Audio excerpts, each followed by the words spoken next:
যে আমি ভালো খেলেছি, আমার কাছে মনে হয় না আমি ভালো খেলেছি। এখানে যেরকম উইকেট এখানে ডিমান্ড করে সব থেকে বেশি যে যারা সেট হবে উইকেটে তাদের আসলে অনেক লম্বা ইনিংস খেলতে হবে।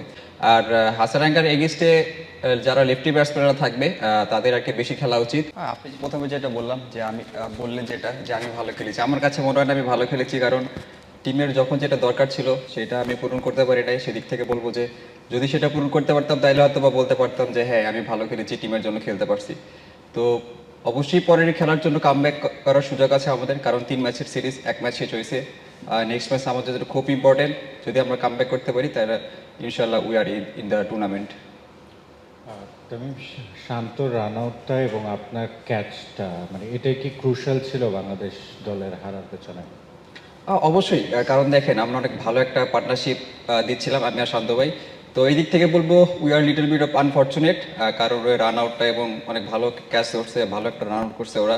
তো আমার কাছে মনে হয় এটা অনেক টার্নিং পয়েন্ট, কারণ ওখান থেকে যদি আমরা একটা ছোট 30 কিংবা 40 রানের পার্টনারশিপ আরও অ্যাড করতে পারতাম দুইজন মিলে, তাহলে মনে হয় আমাদের কাছে গেমটা অনেক ভালো, আরও বেশি ইজি হয়ে যেত আমাদের কাছে।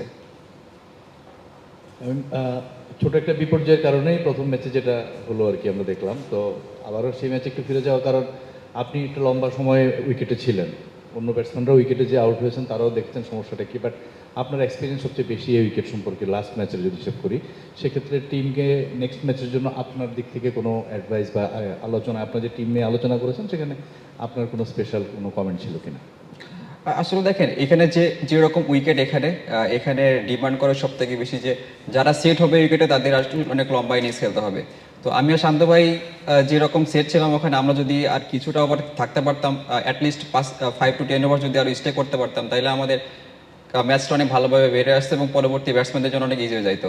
আর আমাদের জাস্ট একটাই মেসেজ থাকবে সামনে ম্যাচের জন্য, সেটা হলো যে যারা নতুন ব্যাটসম্যান যদি উইকেটে যায় তাদের জন্য একটু ডিফিকাল্ট, একটু সময় নিয়ে ব্যাটিং করা, এবং যারা সেট থাকবে তাদের শেষ পর্যন্ত খেলার চেষ্টা করতে হবে ম্যাচটা বের না হওয়া পর্যন্ত। আপনারা সেকেন্ড ম্যাচে আপনাদের হেড কোচকে পাচ্ছেন না, ছুটিতে গেছেন দুদিনের জন্য। যাওয়ার আগে নিশ্চয়ই কিছু একটা মেসেজ দিয়ে গেছেন আপনাদেরকে, মেসেজটা কি ছিল আসলে সেকেন্ড ওডিআইকে ঘিরে? অবশ্যই দেখেন আমাদের একটা লম্বা ডিসকাশন হয়েছে লাস্ট ম্যাচের ব্যাপারে। তো কোচে সেখানে আমাদের কিছু ইনফরমেশন দিয়েছে।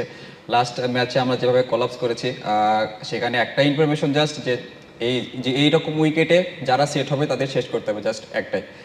কারণ নতুন ব্যাটসম্যানদের জন্য ডিফিকাল্ট উইকেটে যে, কারণ ওদের টপ কোয়ালিটি স্পিনার আছে, তাদের এগেইনস্টে ব্যাটিং করা। তো যারা সেট ব্যাটসম্যান থাকবে তাদের ইনশাল্লাহ যত লম্বা ক্যারি করা যায়।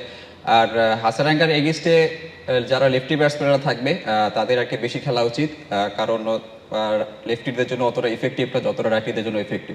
তো এই কিছু কিছু ইনফরমেশন আমাদের দেওয়া হয়েছে যেগুলো ইনশাল্লাহ সামনের ম্যাচে সবাই কাজে লাগাবে আশা করি। আসলে দেখেন এখানে নেগেটিভ থেকে পজিটিভ অনেক জিনিসগুলো হয়েছে, কারণ আমরা বোলিংয়ে অনেক ভালো একটা স্টার্ট পাইছি, দেন বোলিংয়ে ফিনিশটাও অনেক ভালো হয়েছে, ফিল্ডিং অনেক ভালো ছিল, ব্যাটিংয়ের শুরুটা অনেক ভালো ছিল। জাস্ট আফটার 17 ওভার্স তারপরে একটা কলাপস হয়েছে, যেটার কারণে আমরা আর কি কামব্যাক করতে পারি নাই। তো আশা করি যে এখান থেকে যেটা হয়েছে আনএক্সপেক্টেড, আসলে আমরা কিছুটা আনফর্চুনেটও বলবো, কারণ এরকম সাধারণত আমরা খেলায় দেখি না এরকম ঘটনা ঘটতে।